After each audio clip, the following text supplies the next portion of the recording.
Muy bienvenidos, queridos amigos, y también queridos los que a través de la pantalla vais a participar de este rato del Círculo de Humanidades, que empezamos como siempre con esta idea de una apertura, de un círculo abierto del que todos estamos participando.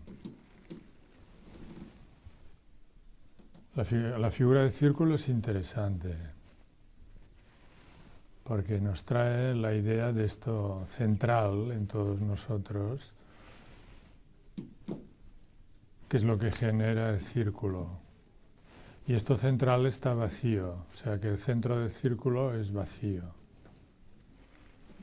Es una imagen que nos puede acompañar siempre y que tradicionalmente en las humanidades ha estado en el centro de la geometría sagrada. A Pitágoras lo representan con una esfera en la mano, contemplando la esfera, y en los diálogos de Platón aparece esta en el Timeo para explicar la creación del mundo.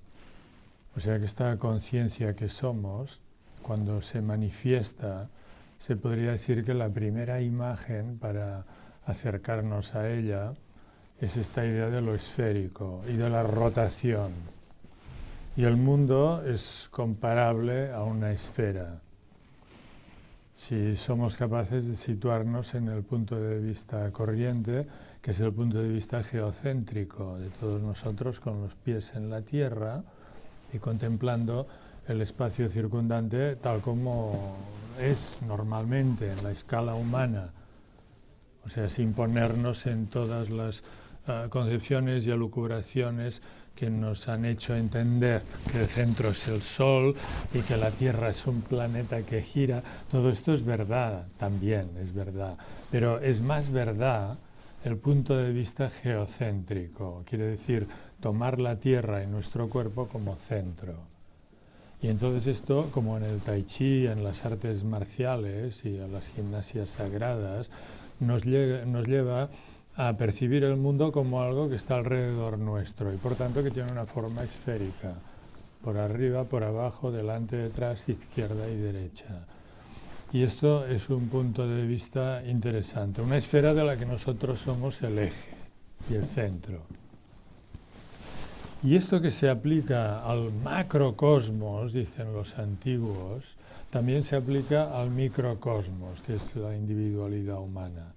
O sea que también nosotros como individuo, como persona, la idea esférica es interesante porque nos lleva más directamente a percibir primero nuestro cuerpo sutil, que ya no tiene esta forma cuadrada o de cruz, sino que tiene más bien forma circular, como focos de luz, ¿no? Todo lo que son los chakras o esto que los pintores en el Renacimiento y después han pintado como auras, ¿no? Se pinta la figura humana con un aura o con un círculo detrás de la cabeza. Todo esto nos lleva a esta idea de otro cuerpo, ¿no? De otro cuerpo volumétrico, de un alma, de una geometría que está representando una parte o una dimensión más profunda de nosotros mismos, esférica, porque todo lo que son círculos y discos en realidad lo tenemos que llevar a la idea de la tridimensión, que es esférica.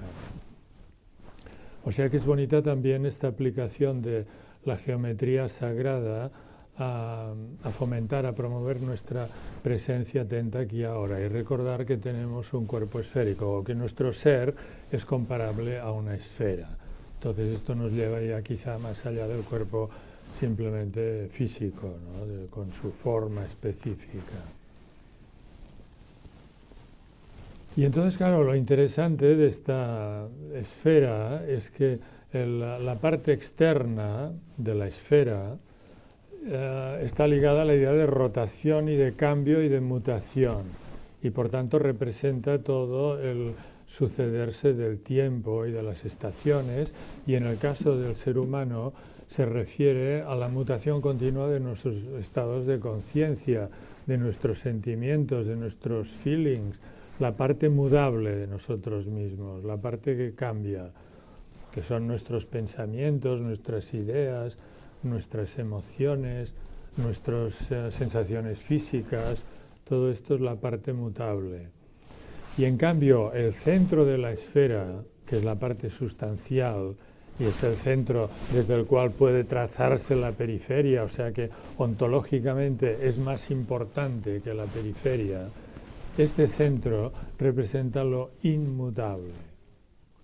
Y lo podemos representar con el punto en la geometría, cuando trazamos el círculo con el compás o con la cuerda, pero también, por ejemplo, en el taoísmo, los calígrafos del tai chi, del kung fu, que siempre practicaban el dibujo y la geometría, representaban muchas veces el círculo ya directamente vacío, porque el centro lo que está representando es el vacío, es la no dimensión, es esto que es intangible. O sea que esto me permite brindar, digamos, esta idea geométrica para profundizar en el círculo de humanidades y ver que aquí nos reunimos siempre en aras de este centro vacío, de este espacio vacío que es nuestro ser verdadero, nuestro yo primero, nuestra dimensión primera, ¿no? Como seres, ¿no? Esta idea de la vacuidad, ¿no? O de un espacio que todo lo abarca. Conciencia,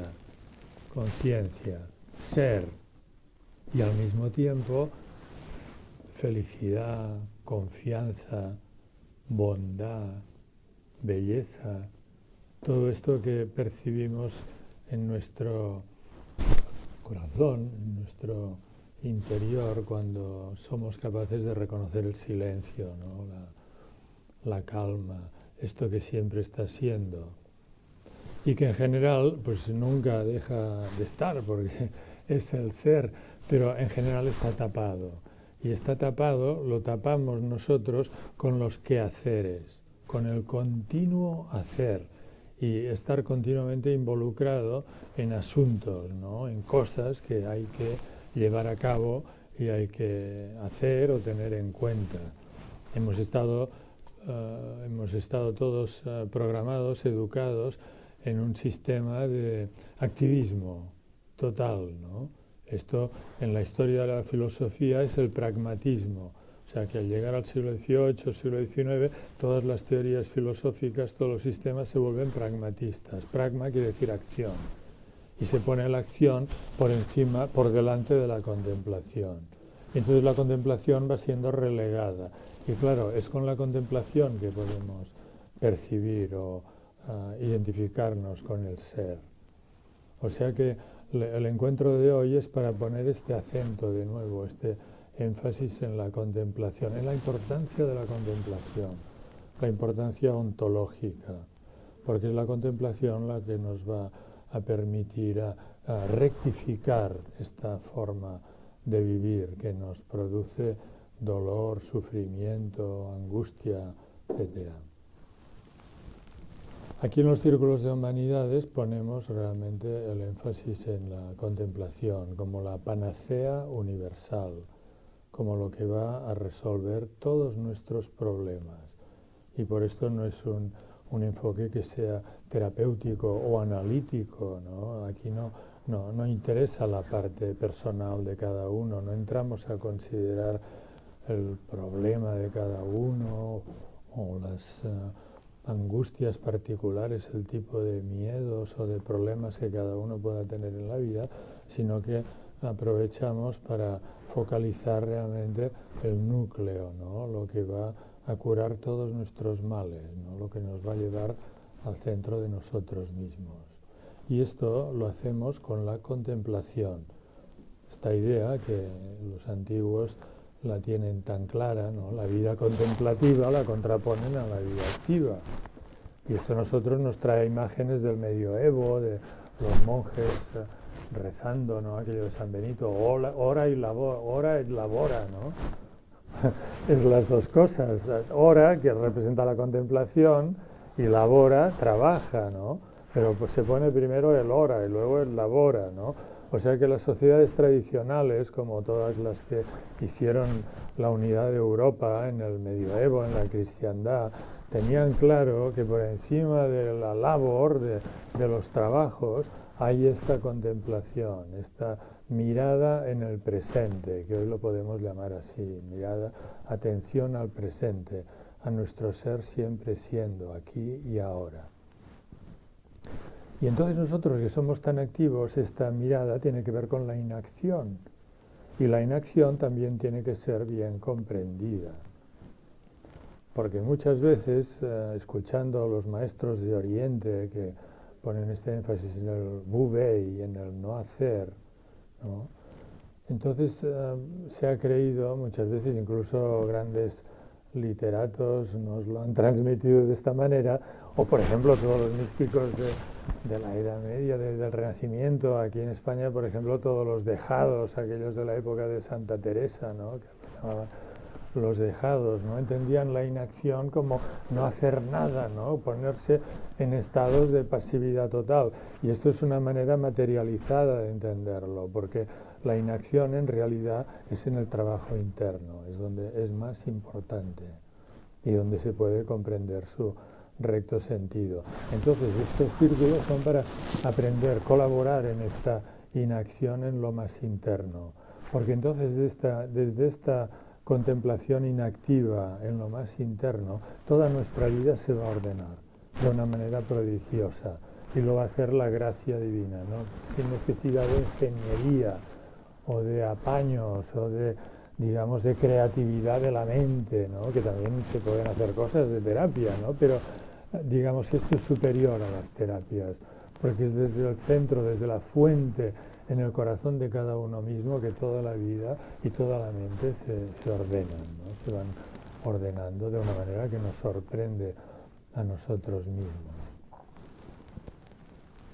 O sea que el énfasis está en esta inacción. Y esto, si os fijáis, lo hacemos en este círculo con dos tipos de enfoque que son perfectamente complementarios. Uno es la invitación, que la hacemos cada día, ¿no? Esta preciosa oferta o recepción del maestro Muji, ¿no? Que él dice que le fue revelado, ¿no? En pleno inicio del siglo XXI, la invitación a la libertad o al ser, ¿no? Y luego la otra es la indagación, típica del Vedanta, ¿no? De la no dualidad, esta indagación, que nos lleva progresivamente en el aquí y ahora, en la vida cotidiana, a profundizar en nosotros mismos, ¿no? O sea que indagación quiere decir ir más allá de la persona que somos, o sea, llevar nuestra atención más allá de la actividad y de toda la mente individual que está comprometida con la actividad, llevar la mente más allá de nuestro activismo. Y para esto pues podemos empezar siempre por el cuerpo, es una manera muy directa y práctica de empezar, recordar que el cuerpo lo podemos sentir y podemos hacernos conscientes del cuerpo, aquí y ahora, sintiendo las distintas partes del cuerpo, como hacemos en el tai chi, por ejemplo, en el qigong, ¿no? Sintiendo los pies y las piernas y toda la parte inferior y el abdomen, los pulmones, los brazos, el cuello, la cabeza, ¿no? Y al sentir todo nuestro cuerpo nos damos cuenta que nosotros somos antes que el cuerpo, porque lo podemos objetivar. Y esta es la primera autoindagación. O sea que nos damos cuenta que somos, antes que cuerpo, somos conciencia. O sea que si no fuéramos la conciencia atenta, el cuerpo no estaría. Es lógico, ¿no? Porque esto nos enseña a ver que la conciencia es anterior a nuestro cuerpo. Y entonces también, acto seguido, podemos fijarnos en nuestras emociones, en nuestro estado emocional, que no está separado del cuerpo. Y entonces podemos también aprender a fijarnos en la parte emocional, ¿no? Cómo me encuentro yo en estos momentos. Y las emociones las relacionamos con partes del cuerpo. Por ejemplo, pues tensión en la parte de la cintura o en la parte del plexo solar, o a lo mejor presión en el pecho o en el cuello. Entonces aquí no se trata de tratarlo, no se trata de tratar dolencias o tensiones, sino simplemente de darse cuenta de que podemos objetivarlo, que podemos verlo, podemos observarlo. Y entonces si podemos observar el cuerpo con las emociones que están impresas en él, nos damos cuenta también inmediatamente que podemos girar la mirada y darnos cuenta del observador, de la conciencia, porque estamos siendo conscientes de ello. O sea que esto nos lleva a la conciencia presente, la conciencia, el contemplador, porque yo soy capaz de contemplarlo.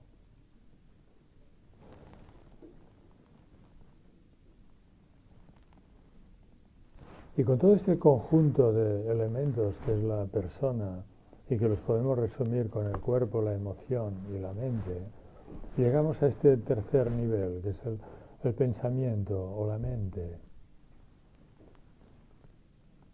Estas tres partes del ser humano, esto es universal en todas las tradiciones espirituales, ¿no? El agregado que dicen los budistas, ¿no? Cuerpo, emoción y mente, como también tres niveles, porque la mente está asociada con la cabeza. Y esto es muy bonito porque existe en el microcosmos individual y también en la sociedad, que también es individual. O sea que desde este punto de vista humanístico, a la sociedad que nos rodea, la podemos ver como un gran hombre, también con estas partes. Y esto ha servido a las tradiciones antiguas, a las civilizaciones, para estructurar las actividades y las funciones en las civilizaciones, distinguiendo entre funciones serviles, que se parecen a lo que hacemos cada uno con el cuerpo, porque se podría decir que servil es todo lo que es mecánico, sin creatividad. La parte servil es la parte no creativa, porque nuestro cuerpo no es creativo. Nuestro cuerpo hace lo que le decimos, digamos. Y entonces esto socialmente también ocurre, o sea que la mayoría de funciones sociales no son creativas. Entonces esto es lo que los antiguos llamaban servicios, o funciones serviles, usando una palabra fuerte, esclavos, en griego, esclavos. Cuando decimos esclavos parece que hay uno con un látigo detrás, pero en la antigüedad la servidumbre era, pues los antiguos si vinieran aquí y vieran, pues dirían, pues un obrero, una persona que están con el ordenador haciendo inventarios, es un esclavo, digamos, o que cumple funciones de esclavo, por ejemplo, ¿no? O sea que es la parte no creativa. Entonces esto es muy importante a la hora de organizar bien la sociedad. Hoy día no se puede decir esto, ¿no? Porque no es políticamente correcto, pero sí que se ha de tener en cuenta si uno pretende generar felicidad en su entorno. Por ejemplo, en un lugar de trabajo, en un despacho, una firma, una empresa, una institución, etcétera, ¿no? O sea, poner la gente que no es creativa porque no puede, ponerlos a hacer trabajos serviles, porque entonces esto les va bien, dar órdenes claras y trabajar con claridad según aquellas órdenes. Nuestro cuerpo también es así. Y entonces la parte emocional tiene que ver con las funciones económicas de la sociedad. En las humanidades trabajamos con esta analogía entre el microcosmos hombre y la sociedad, porque son como dos niveles de nosotros mismos, individual y social. Y en la sociedad las funciones emocionales, por así decirlo, la parte emocional tiene que ver con la economía, todo lo que es los medios de subsistencia, lo económico, que en la modernidad ocupa un lugar tan importante, ¿no? Porque si os fijáis, la emoción, que son varias, para el estudio de las emociones, por ejemplo, hay un tratado de Santo Tomás de Aquino que se llama Las pasiones del alma, que es muy bonito y lo podéis repasar, las conocéis todas, ¿no? Pero se podrían todas resumir en esto: me gusta y no me gusta, ¿no? Me atrae o me crea rechazo, ¿no? O sea que la emoción tiene que ver mucho con la posesión, ¿no? En el caso de las emociones, posesión personal, ¿no? Anímica, inseguridad, ¿no? Necesidad, falta, posesividad, todo esto es la parte emocional y en la sociedad esto es la parte económica. Y es una parte que no funciona, es creativa, ¿no? Porque, claro, la economía, pues todo el mundo de la empresa es un mundo súper creativo, ¿no? Como toda la parte nuestra emocional, la manera como gestionamos nuestras relaciones, cómo establecemos formas de dependencia y formas de rechazo, y etcétera, etcétera, ¿no? Pero entonces esta parte para funcionar bien tiene que estar alineada con el pensamiento, que es una parte superior. Y el pensamiento es una creatividad en un nivel superior. Y hoy día, por ejemplo, el pensamiento podríamos decir son los dirigentes. En la antigüedad era la nobleza, o sea, los que ejercían la fuerza, digamos, los que mandaban, los que mandan. Porque en este microcosmos humano el pensamiento es el que manda. Y siempre con las ideas que decimos, no, esto lo voy a hacer, aquí me matriculo, aquí me voy, de esto, aquí nos casamos, aquí nos separamos, tú te vas, tú vienes, o sea, el pensamiento es el que manda. Entonces, para que en el agregado humano haya un buen orden, tiene que haber una jerarquía entre estos tres niveles. O sea que lo servil tiene que obedecer, tiene que fluir bien con lo emocional y lo emocional con el pensamiento, de modo que haya una armonía. En todo caso, lo de abajo no puede mandar a lo de arriba. No se pueden poner, por ejemplo, las pasiones corporales, el hambre, la sexualidad, todo esto a mandar, porque entonces hay desorden, hay enfermedad y hay muerte, ¿no? Y lo mismo con la emoción y el pensamiento, o sea que el pensamiento tiene que estar por encima de la emoción, ¿no? Por ejemplo, si la política cae en manos de la emoción y todo es emocional, este me gusta, este no me gusta, este no es guapo, pues mal asunto, ¿no? Porque no, por encima está la razón, ¿no? Por encima de la emoción. Pero claro, lo más importante de todo esto es ver que por encima de estas tres funciones que constituyen nuestra persona está nuestro ser verdadero. Y este ser verdadero, que no tiene forma, que es pura conciencia y es pura proximidad y presencia consciente, este está más allá, está por encima de todas estas funciones. Es como la cabeza no, porque la cabeza es el gobernante, el chatría, el noble, ¿no? O sea que es más bien el corazón. O sea que lo que está por encima de todo este conjunto es nuestro corazón iluminado, nuestro corazón atento, nuestra conciencia en el aquí y en el ahora. O sea que todo el gobierno de nosotros mismos y el gobierno del mundo no puede funcionar simplemente con los dictados del político, porque el político, la razón, el pensamiento, gobernando nuestra persona, necesita continuamente de estar escuchando al sabio, porque el corazón se simboliza con los sabios. Esto aparece en todos los cuentos, en todas las mitologías, ¿no? El rey Arturo y el mago Merlín, ¿no? Si os fijáis, los gobernantes siempre tienen al lado el sabio, o en el libro de l'Ordre de Caballería de Ramón Llull, pues empieza cuando el caballero va por el bosque y encuentra la cabaña con el ermitaño y se pone allí de rodillas delante del ermitaño para que le diga, le da al dictado todo el orden de la caballería, ¿no? Que Ramón Llull pone por escrito al final del medioevo. Entonces aquí lo bonito es ver esta relación en nosotros, que enlaza con el tema de hoy, ¿no? O sea que el guerrero, el político, el gobernante que somos y que hemos sido hasta hoy, déspota de nosotros mismos, no puede funcionar si no es escuchando la contemplación del sabio, ¿no? O sea que lo que va a poner orden en nuestra vida no es los muchos saberes de este que sabe tanto y que manda tanto, sino que es más bien la capacidad de ponerse a escuchar en el presente nuestro ser, aquí y ahora, ¿no? Como una escucha, instaurar en nuestra vida esta capacidad de escuchar. ¿Escuchar a quién? Escuchar a nosotros mismos, ¿no? a la esencia, ¿no?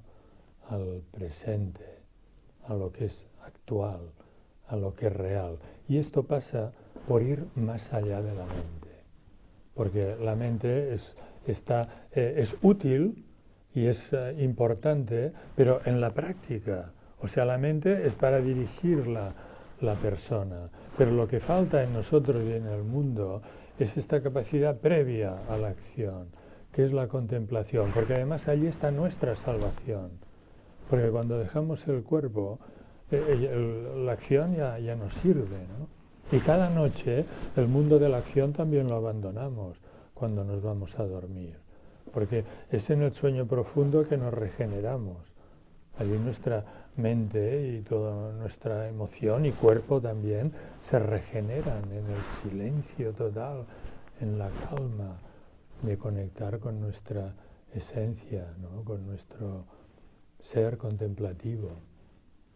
Y entonces este contemplativo, este sabio, por así decirlo, o sacerdote, ¿no? Se puede llamar sabio o sacerdote, porque fijaos que el sacerdote, si hablamos de funciones sociales, propiamente dicho, no es un manipulador, porque cuando en Europa los sacerdotes se vuelven manipuladores, se acaba la cristiandad y empiezan a haber guerras de religión y comidas de coco y hogueras y protestantes y católicos y todo esto, ¿no? Porque el sacerdote auténtico solamente se ocupa de hacer el sacrificio. Aquí en Europa diríamos el sacrificio de la misa, allí en el altar, ¿no? Con el cáliz y con todo lo que son formas de conexión con la presencia, ¿no? Con la conciencia. Y en Oriente, en el altar védico, ¿no? Los sacerdotes están en el altar védico todo el rato haciendo el sacrificio, tirando allí mantequilla al fuego para que salga la llama, ¿no?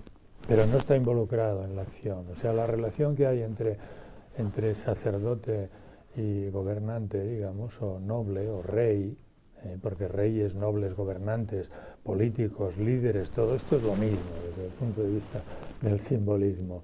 La relación que hay entre ese tipo de mandos que se dan en todos los niveles y por todos los ámbitos del Estado y también fuera del Estado y en las empresas y en todos los sitios, ¿no? Porque hay funciones políticas en las empresas también y en las familias y por todas partes, ¿no? Esto que estoy describiendo es un arquetipo, ¿no? Que está en todo, ¿no?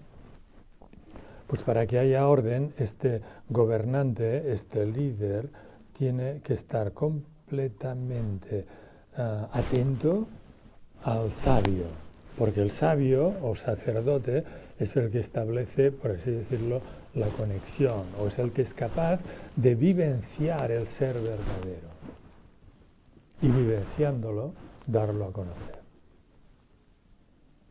Hay mucha gente, por ejemplo, que hoy día pregunta, bueno, vale, esto tan bonito como las humanidades y todo esto que decís y hacéis y practicáis y reconocéis, pero esto la gente cómo lo va, cómo hay mucha gente que sufre por el mundo y hay muchas guerras y muchos problemas, ¿cómo se puede esto compartir? Pues la manera es vivenciándolo uno, o sea que es a través de nuestra vivencia del ser que el mundo se ordena, aunque parezca mentira. Porque entonces se generan ondas magnéticas, ¿no? Las ondas magnéticas de la deidad que modifican, aunque parezca mentira, nuestra familia, nuestro vecindario, nuestro ambiente, etc. Y las palabras son de más a más, o sea que lo más importante es el estado que somos capaces de reconocer en nosotros mismos y esto que está más allá de todos los estados, que es la pura conciencia que somos aquí y ahora presentes y en todo momento. O sea que la contemplación es esta acción, claro, lo llamamos acción, pero en realidad no es una acción.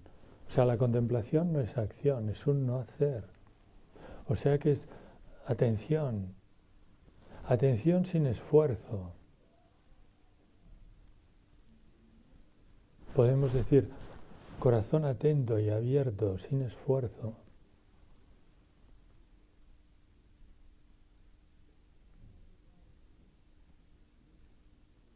Y este sin esfuerzo lo aplicamos a esta autoindagación. O sea, cuando repasamos las distintas partes de nosotros mismos, siempre nos damos cuenta de que nosotros nos podemos poner en la parte del contemplador. Y entonces la parte superior de la contemplación siempre es fijarnos en nuestra mente, porque nuestra mente es este Gollum de la película aquella del Señor de los Anillos, ¿sabes? Que está todo el rato, mi tesoro, mi tesoro. La mente es nuestro Gollum individual, manipuladora, pero muy lista, ¿no? Siempre nos embauca, nos quiere tener siempre como sus servidores, porque le hemos hecho mucho caso durante la vida, ¿no? O sea que entonces el quid de la contemplación es tener la vista, la atención puesta en nuestra mente. Y en todo momento ser capaces de darnos cuenta, ¿no? O sea que atender, darnos cuenta, despertar, ¿no? De las tradiciones de Oriente, esta iluminación, es sobre todo despertar del sueño de la mente, del sueño de seguir siempre a la mente. Y entonces, ¿cómo despertamos? A través de la inacción, porque estar atento a nuestra mente no es una acción, es una contemplación sin esfuerzo, desde el corazón.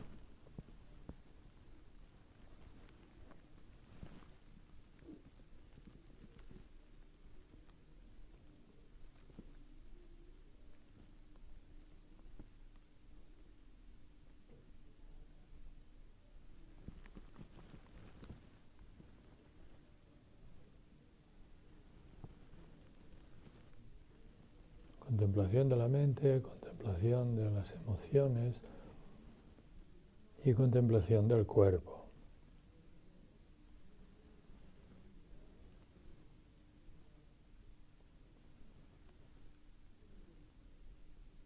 El silencio, los ratos de silencio son preciosos.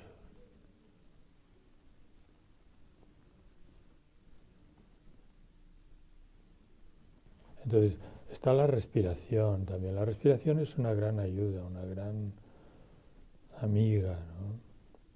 Porque es un ritmo natural. Pero nuestra conciencia, el contemplador, está más allá de la respiración. Porque la respiración la podemos ver,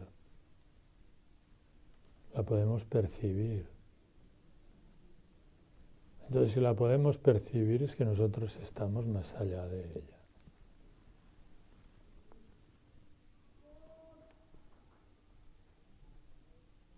Entonces, hay un grito, por ejemplo, y esto repercute en nosotros siempre, o sea, una acción y una reacción. Pues esto lo podemos contemplar. O sea que la contemplación es ir más allá de nuestras reacciones, cuando nos dicen algo, cuando ocurre algo, cuando hay algún tipo de alteración.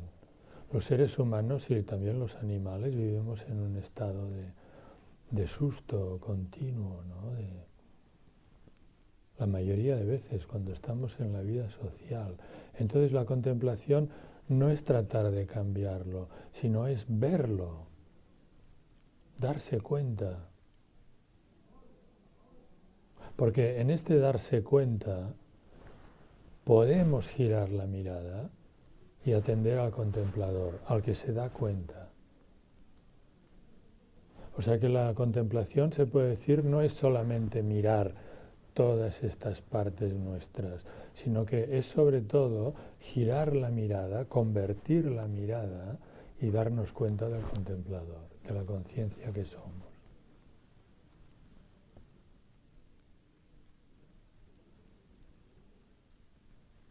Conciencia que no sabe,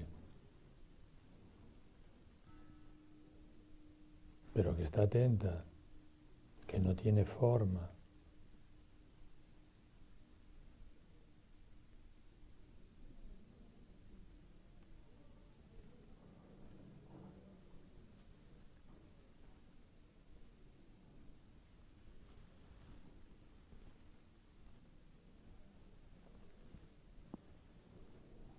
Y entonces es darle importancia, darnos tiempo para darle importancia.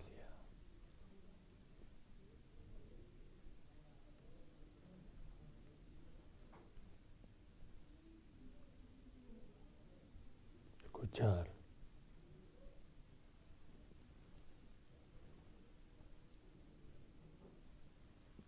Entonces este es el no hacer verdadero. Porque en este escuchar, en el corazón,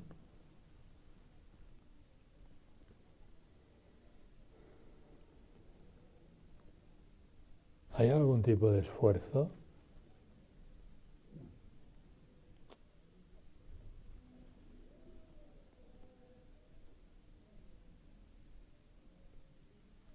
Esto se podría decir que es la meditación, en realidad.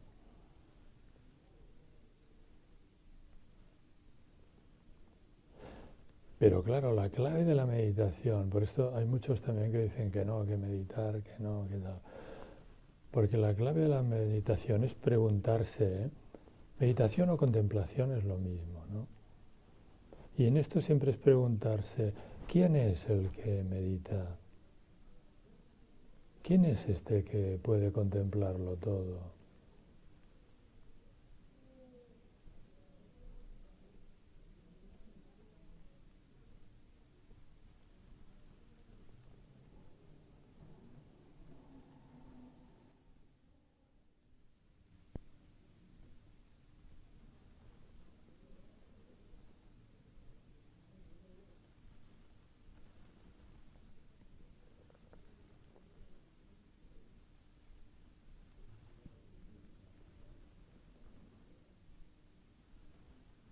Porque claro, esta pregunta no es una pregunta para responderla, es como un koan, esto que los budistas zen llaman un koan, que son como preguntas para desconcertar a la mente y para dejarla como neutralizada.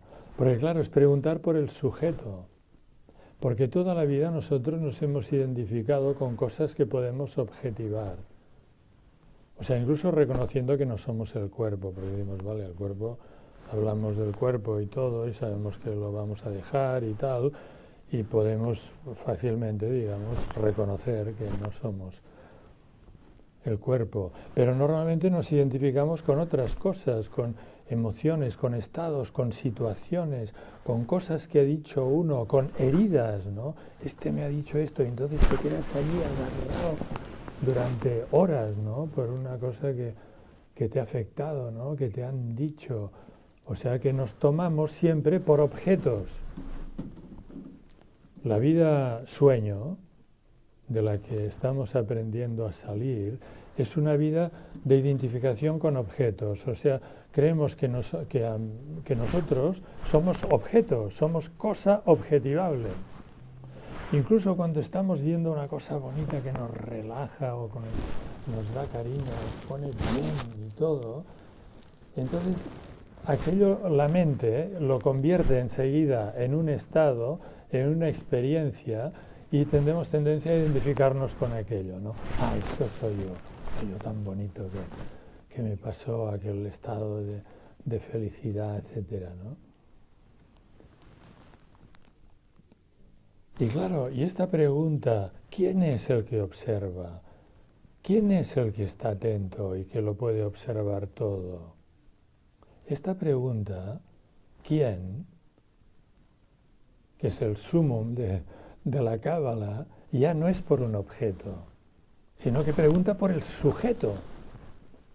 Pero claro, la cosa interesante es que esta pregunta por el sujeto gira todo el sistema de otra manera nueva, porque con esta pregunta tampoco descubrimos el sujeto, sino algo que está más allá del sujeto y del objeto.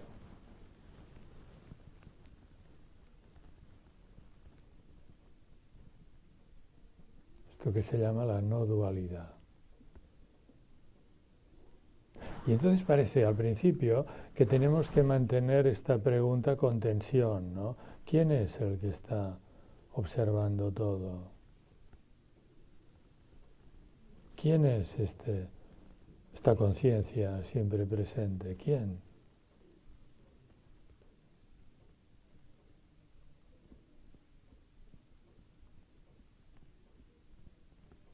Parece que hay como una tensión. Pero es aquí donde tenemos que reconocer que en realidad es sin tensión. O sea que es un reconocimiento relajadísimo. La contemplación es este reconocimiento relajadísimo del ser que somos aquí ahora, contemplando.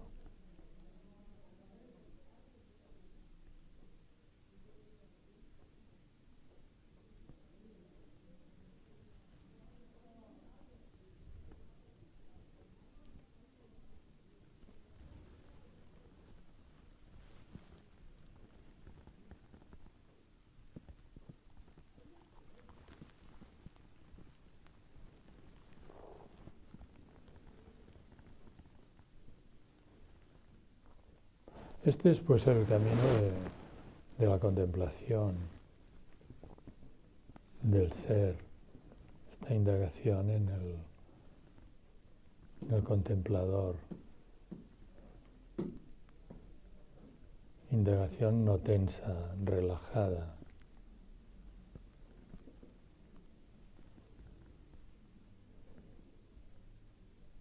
Y luego el otro gran camino es la invitación al ser, que si os fijáis se van juntando el uno con el otro, porque en realidad con esta indagación también ponemos al descubierto el ser, pero en la indagación lo hacemos apartando la mente con distintas indicaciones, pero el resultado es el mismo.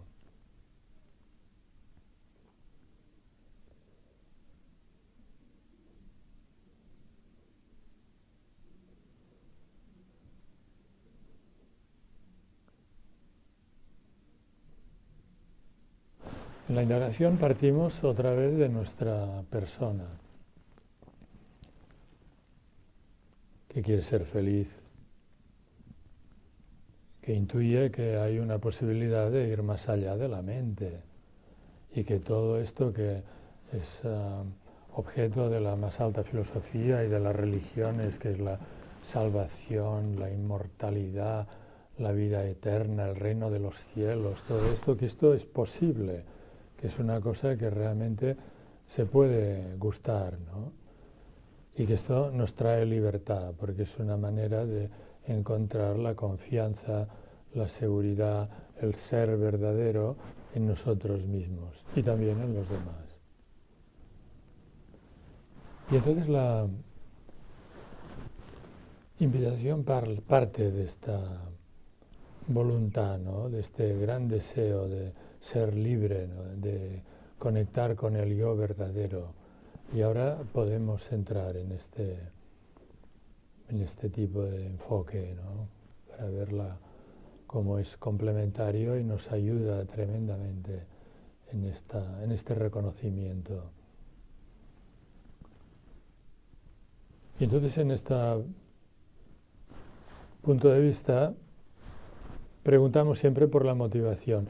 Es verdad que nuestra motivación de participar en el Círculo de Humanidades es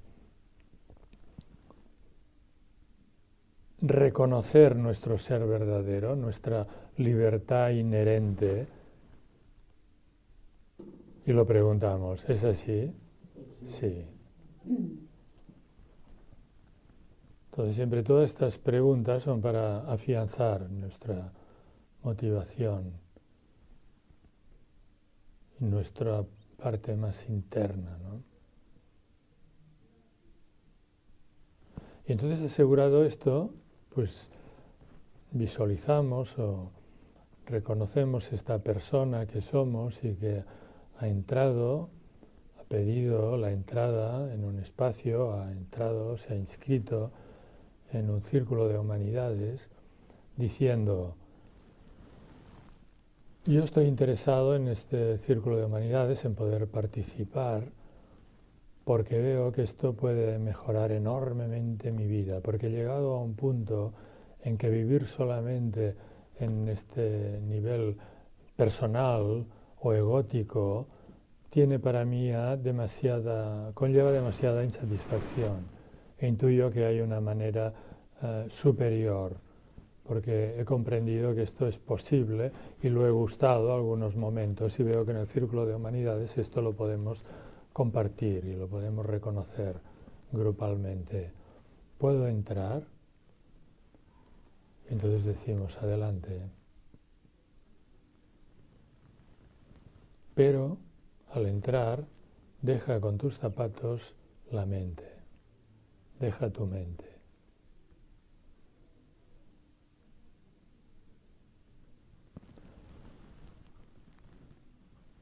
Bueno, esto de dejar la mente no lo veo como una cosa fácil. No te preocupes. Es fácil. Vas a ver cómo lo hacemos. Dejar la mente significa que ahora para este ejercicio, para esta práctica, vamos a apartar todo lo que es el pasado. No importa para nada. Vamos a dejar todas las ideas que tienen que ver con el pasado y con lo que tú crees que eres, con lo que tú has aprendido a pensar que tú eres y con todas las ideas que tú has aprendido a tener de lo que es la vida. O sea que todo esto ahora no viene a cuento, lo dejamos, lo dejas allí con los zapatos. Y entonces hacemos este gesto de soltar, ¿no? Todo lo que son recuerdos y conocimientos y memorias de lo que somos, de nuestras creencias, nuestros recuerdos, todos nuestros méritos, nuestras adquisiciones, nuestras iluminaciones, todos nuestros logros espirituales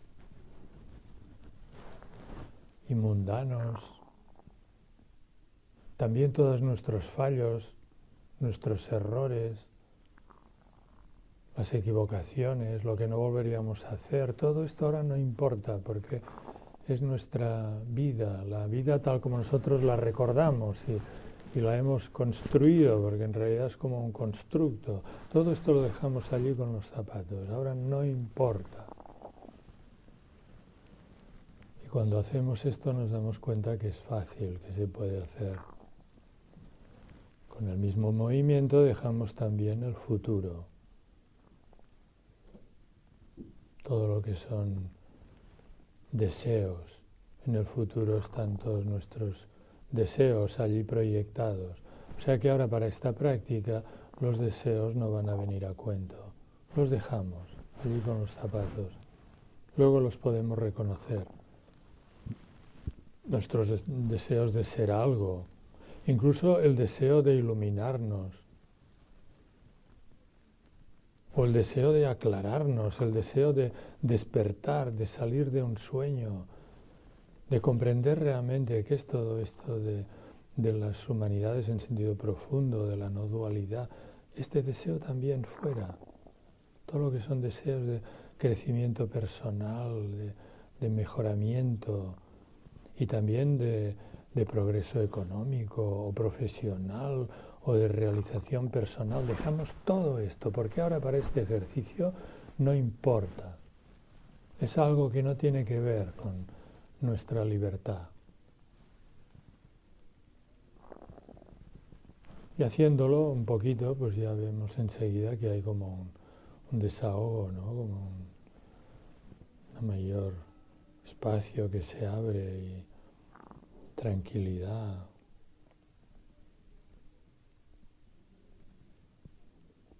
Mayor capacidad contemplativa, ¿no? De un espacio abierto. Y dejamos también nuestro presente con todo este movimiento, lo que son asuntos que nos importan y que tenemos entre manos, que son nuestra actualidad, cosas a las que continuamente atendemos y nos aferramos. Yo digo, nuestra agenda virtual la dejamos y con ella otra vez dejamos todas las ideas sobre nosotros mismos, esto que hemos aprendido a creer que somos. y que realmente pensamos que somos. Todo esto soltarlo. No pasa nada, se puede soltar. Porque ahora no viene a cuento.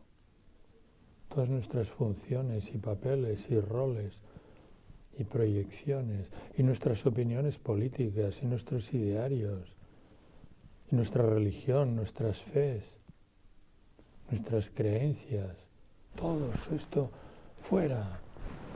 Soltamos con los zapatos sin esfuerzo, porque si lo hacemos nos damos cuenta que es natural estar sin todo esto. Es increíble el descubrimiento que se va haciendo, porque uno se da cuenta que es natural. Todo esto que nos parecía imprescindible no lo es, porque seguimos estando aquí, con el cuerpo, que está bien, se pone mejor el cuerpo, y están los 5 sentidos perfectamente activos o activables. O sea que podemos reconocer que los 5 sentidos están. O sea que nuestra mente no son los 5 sentidos. Dejamos nuestra mente fuera, pero estamos aquí despiertos y vivos. Y entonces aprendemos a estar, a reconocer, a valorar este espacio de conciencia vacío que somos en todo momento y darle importancia, darle atención, valorarlo, verlo como algo que es anterior a nuestra mente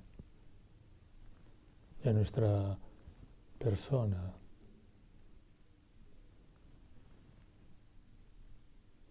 Sin juzgar nada, sin actuar. O sea que aquí aplicamos este no hacer bellísimo, este no esfuerzo, atención sin esfuerzo. Pero atención, sí que hay atención, porque no nos dormimos. También podemos reconocer la última treta de la mente, por ejemplo, o la penúltima, que es dormirnos, porque la mente también uno de los trucos que tiene es mandarnos el sueño, cuando empezamos a estar así tranquilos, ¿no? Entonces manda el sueño, que no es un sueño de verdad, no es un sueño porque estemos cansados, sino que es un sueño de resistencia. A querernos llevar otra vez la mente a su territorio de distracción y de sueño. O sea que entonces aprendemos también en esta inacción contemplativa a ver este sueño que acude o que está al caer. Sin esfuerzo. Atención sin esfuerzo. Y es una capacidad que tenemos innata, preciosa. Este es el sabio interior, ignorante, pero capaz de atender sin esfuerzo. Y entonces, claro, la otra cosa de la mente es que la mente quiere algo más. O sea, quieras que no, la mente nos ha inculcado que tiene que venir algo, que hay algo, que esto bueno es algo que va a venir, que tiene que ocurrir algo. La mente lo quiere reducir todo a experiencias. Y entonces piensa que algo más tiene que venir. Y entonces aquí tenemos que aprender a decirle no es nada más, es sin esperar nada, porque esto de esperar es una cosa de la mente. O sea que entonces aquí nuestra inacción atenta es sin esperar,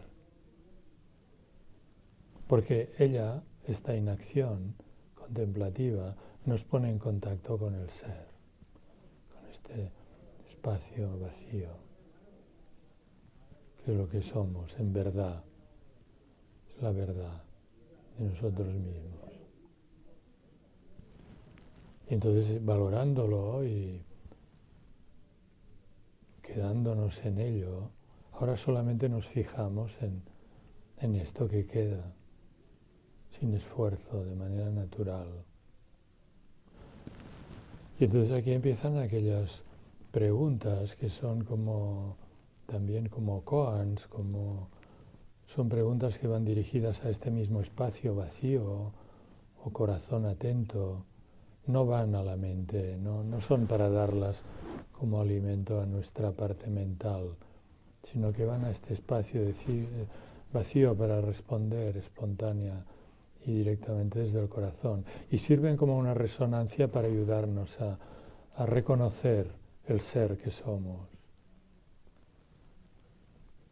Y la primera de ellas es preguntar esto, algo que queda cuando lo hemos apartado todo de una manera tranquila y sin esfuerzo. Esto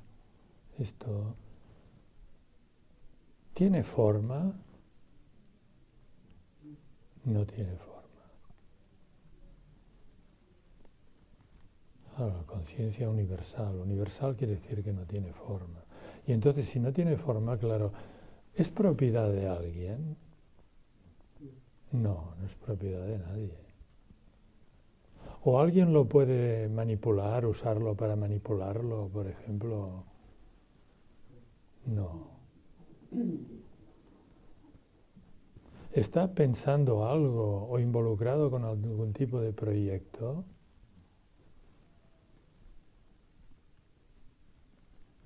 ¿O preocupado por algo?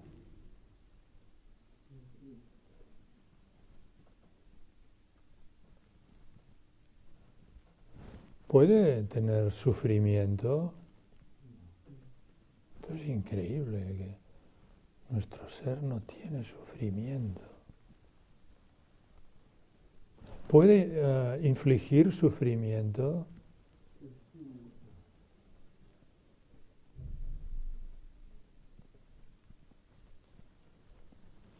¿Es un objeto? No, no es un objeto. Esto es increíble, porque esto es reconocer algo que no es un objeto. Esto es nuevo.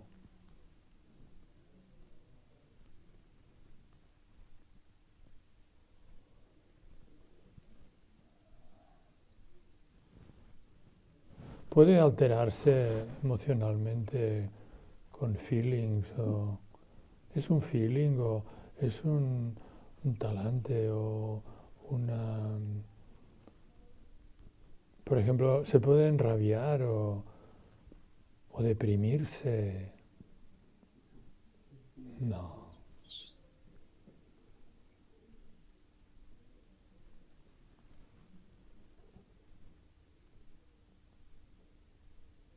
¿Viene de algún sitio?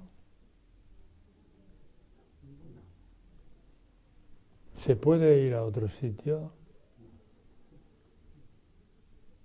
¿Tiene límites? Si no tiene límites, quiere decir que es infinito. ¿Ha nacido? No, si no tiene forma no puede haber nacido. ¿Puede morir? No, porque lo que nace y muere es lo que tiene forma. Entonces esto es muy grande, ¿no? No ha nacido y no puede morir.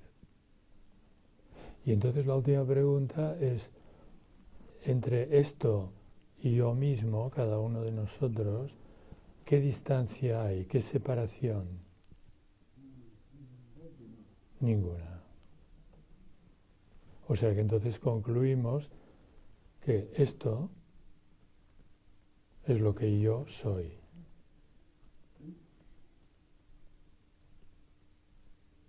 Y en realidad, este yo soy es el nombre que le conviene. O sea que aquí a lo mejor podemos adquirir la competencia de empezar a llamar yo a este espacio consciente que somos.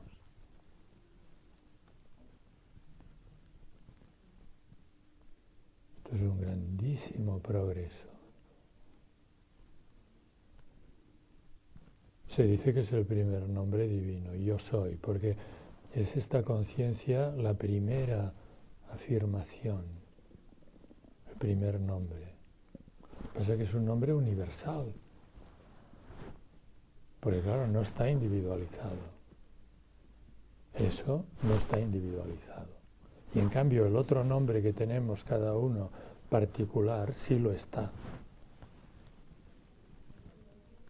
cuando nos preguntan algo y decimos sí soy yo y nos referimos a la persona, si lo analizamos, ya hemos visto varias veces que en realidad no sabemos quiénes somos, porque este yo no es el cuerpo, no es la emoción, tampoco son las ideologías, etc. O sea que con este descubrimiento que hemos hecho ahora y que estamos todavía haciendo y teniendo vivo y presente, nos podemos dar cuenta que el verdadero yo es esto.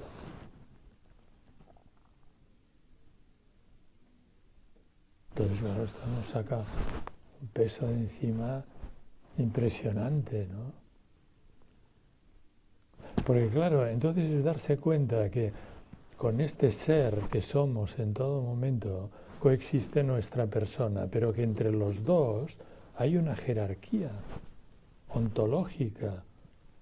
O sea que la persona no puede ser sin el ser. Y en cambio el ser sí que puede ser sin el cuerpo y el cascarón personal. Entonces esto son cosas que es a través de la contemplación que todo esto nosotros lo podemos encarnar. Encarnar es una manera de decirlo. Encarnar quiere decir que no es simplemente una ideología, una nueva idea, una nueva teoría, una nueva concepción, sino que es una realidad que somos capaces de asumir totalmente y de hacerla permanente en nosotros. ¿Cómo se hace? Así como lo estamos haciendo, una y otra vez. Entonces se va haciendo en nosotros. Porque en este no hacer, en esta atención contemplativa sin esfuerzo, entonces también hay que comprender y ver y reconocer que es la gracia que actúa. O sea que ya no somos nosotros. En esta naturalidad contemplativa e inactiva, observadora, entonces actúa la gracia. Y la gracia es la que hace este tipo de trabajo que nosotros no sabemos hacer. Y cuando digo nosotros, naturalmente aquí me refiero a nosotros como personas. O sea que este que contempla, en realidad, este que ahora se ha dado cuenta de este ser, de este espacio vacío, porque esto que hemos podido ahora reconocer y percibir, ¿se ha ido? ¿Se puede ir? No. ¿Y nos podemos ir nosotros de él? Entonces podemos preguntar también, ¿quién es que se da cuenta de esto?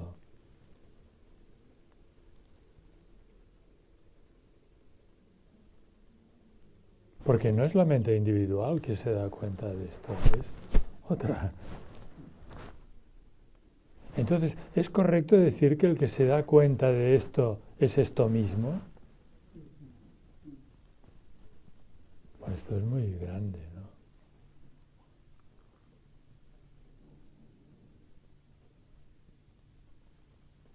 A lo mejor se podría decir que es el ser mismo que se reconoce en nosotros.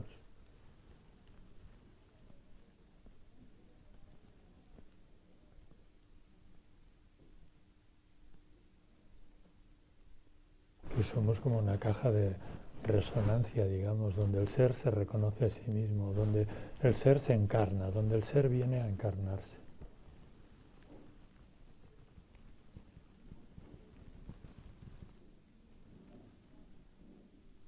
Entonces, claro, ¿qué más? Pues es que eso es todo en el Círculo de Humanidades. Es quererlo, ¿no? Quererlo. Esto, reconocerlo, afianzarlo. Pero con ese tipo de trabajo que es un no hacer, un trabajo que no es trabajo. Que es un relajadísimo reconocimiento en el presente. Y en esta invitación lo hacemos como acabamos de hacer, pues apartando y viendo que es fácil y que se puede hacer, dejar allí un rato la mente. Y tampoco la perdemos. Porque luego la reconocemos y la mente se irá haciendo amiga, se va haciendo amiga Se deja de venir con tonterías y de venir a asustar, etcétera, porque es como educar un animal, ¿no? Ahora, nuestra libertad es dejar de ser esclavos de ella, dejar de estar todo el rato atendiéndola y reconocer esta fuerza inherente para apartar. Es curioso, ¿no? Porque es fuerza, es potencia, es una fuerza increíble que aprendemos a reconocer, pero es una fuerza relajadísima y que sin tensión y sin esfuerzo. Esto desde las artes marciales, los que nos ha gustado esto lo hemos empezado a intuir, porque siempre te dicen, pues para pegar puñetazos que rompen los tochos y todo, es siempre relajando, no es con la tensión. O sea que el secreto de las artes marciales es hacerlo sin tensión. Pues en la meditación es lo mismo. Es una acción que es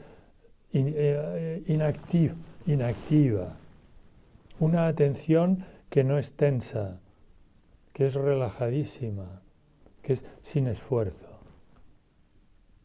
La contemplación sin esfuerzo, aquí y ahora.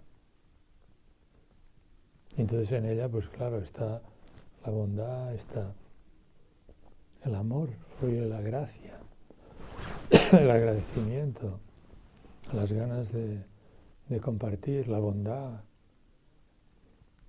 la confianza, todos estos atributos que van juntos y que son maneras de aproximarse a algo que lo contiene todo y que es lo que nosotros somos.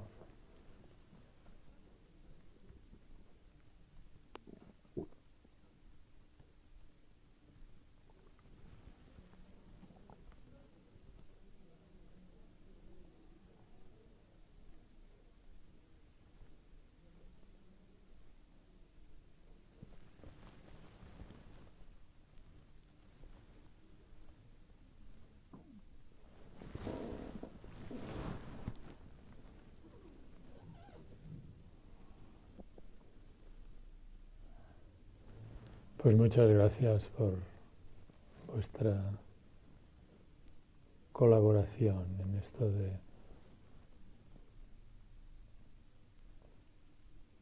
de este, Muji lo llama reconocimiento no fenoménico, porque normalmente reconocemos los fenómenos. Fenómeno quiere decir cosa que se manifiesta, externa o internamente. Fainomen, faino es mostrarse. Y fainomenon quiere decir esto que se muestra, interna o externamente. Y esto que nosotros reconocemos no es un fenómeno, porque no se manifiesta, es inmanifiesto.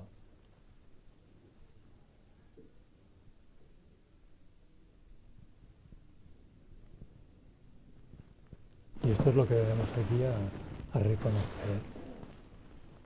Y se puede hacer y lo reconocemos. O sea, muchas gracias. Universal no tiene forma. Es lo que somos. Pero somos lo universal y también lo individual. Pero lo individual lo somos un tiempo, la persona lo somos un tiempo.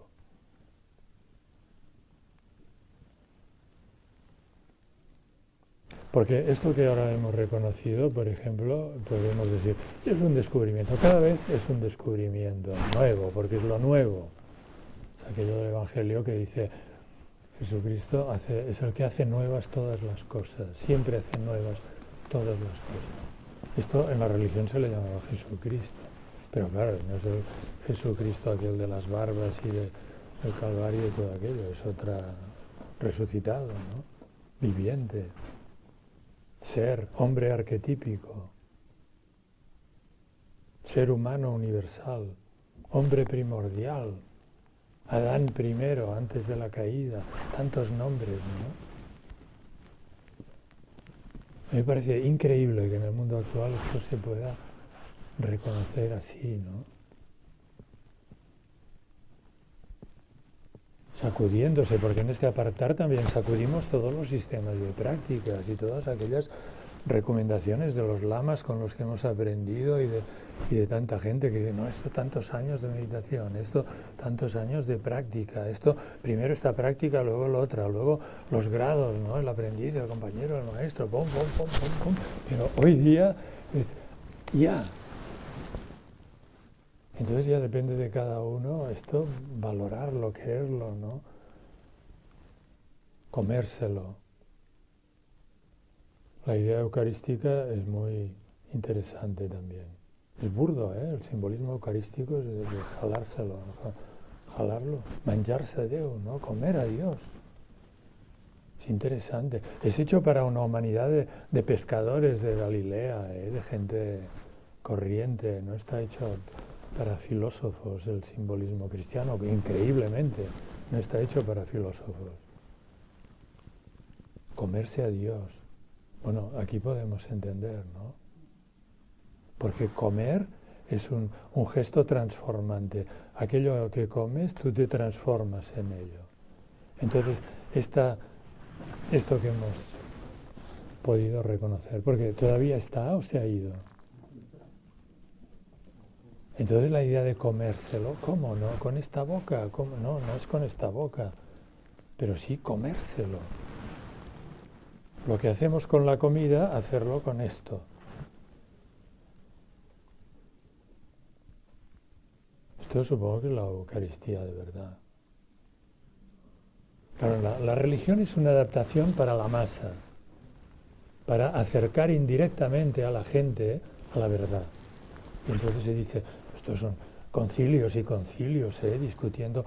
Las hostias aquí en España había, en Galicia, Prisciliano en los primeros siglos cristianos, y recortaban las hostias en forma de corazón, en forma de trébol, en forma de escalera, en forma de una llama, de una paloma y tal. Y hubo un concilio para decir, no, Prisciliano, ahora todo redondo, todo, todos serán mandálicos, serán el círculo, para representar el cuerpo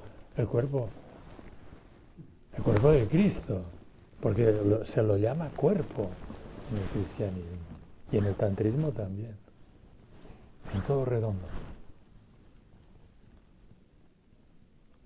obligatorio, tal. Y entonces se dice, en esta hostia está la presencia real. Dice, no es, en la religión dice, no es un símbolo, ¿no? Porque símbolo consideran que es nada, ¿no? Que es una cosa representativa. Dice, no, no, es la presencia real. Eso también hay todo un concilio, ¿no? Para afirmar esta presencia real, para acercar lo más posible la gente a ver que es de verdad.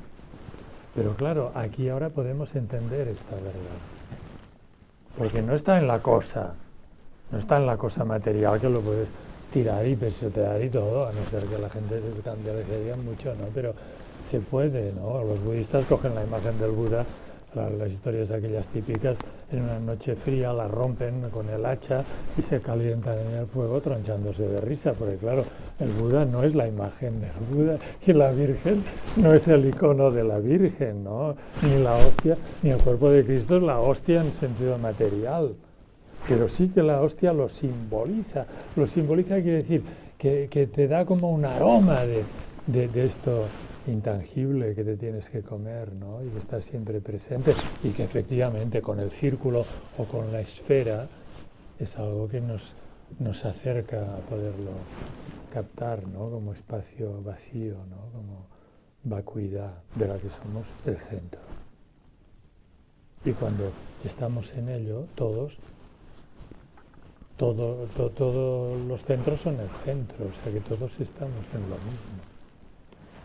En este sentido, entonces, se entiende lo que es la fraternidad, porque la fraternidad no es creer, no es tener la misma ideología que el otro, no es pensar lo mismo, no es tener las mismas normativas y cosas, sino que más allá de la persona que cada uno tenga y el karma de la vida de cada uno y lo que cada uno le toque hacer y no hacer y deshacer y tal, ¿no? Esto es un asunto de cada uno, pero digamos que nuestro ser personal se ordena desde el ser universal, desde la conciencia universal que somos y que podemos reconocer aquí ahora sin esfuerzo, contemplativamente, sin esfuerzo.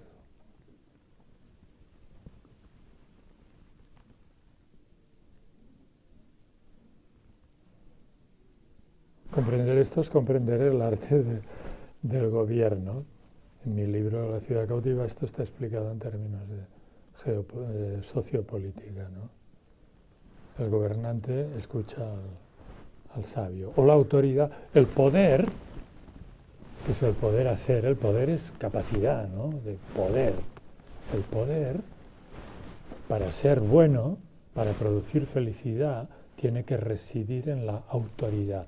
Y la autoridad, auctoritas, significa el reconocimiento del ser.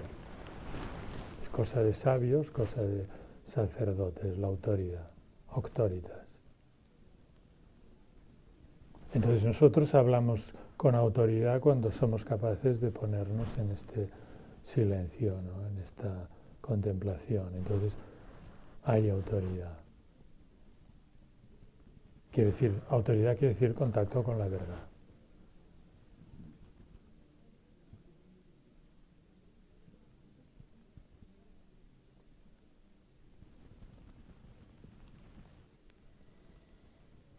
Porque el ser es la verdad, es lo que somos. Y como veis, no tiene forma. O sea que los que dicen que la verdad no existe y tal, es porque solo piensan en formas.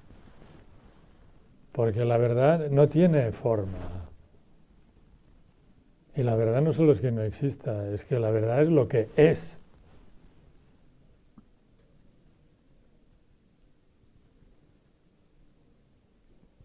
Ahora, no se puede encasillar. Y por esto nos lleva también a ser completamente humildes. Porque sin la humildad no podemos reconocerlo. Y humildad quiere decir humus, ponerse cerca de la tierra, ¿no? Ponerse pequeño. O sea que, veis, es como un doble juego. O sea, se nos ha formado de una manera que está todo invertido. Porque al dar importancia a lo que no la tiene, nos volvemos tremendamente arrogantes en nuestra ignorancia. Y entonces tenemos que aprender a bajar de esta arrogancia de creer que lo sabemos todo y que lo podemos controlar todo y que toda la vida depende de nosotros. Tenemos que aprender a bajar de esta arrogancia y ponernos humildes, reconocer nuestra ignorancia y aprender a escuchar. Porque entonces a partir de allí sí que conectamos con el verdadero poder y con la fuerza y con la verdad que todo lo ilumina. Pero es desde nuestra pequeñez. Y entonces nos volvemos muy grandes, pero ya es una grandeza que ya no es nuestra, por suerte. Es nuestra, no es nuestra en el sentido individual.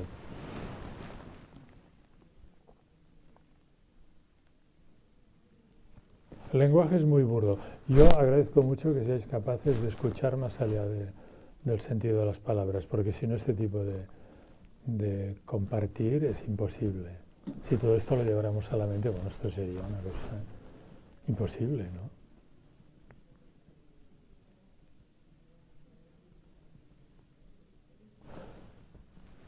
Pero muchas gracias. Aquí finalizamos.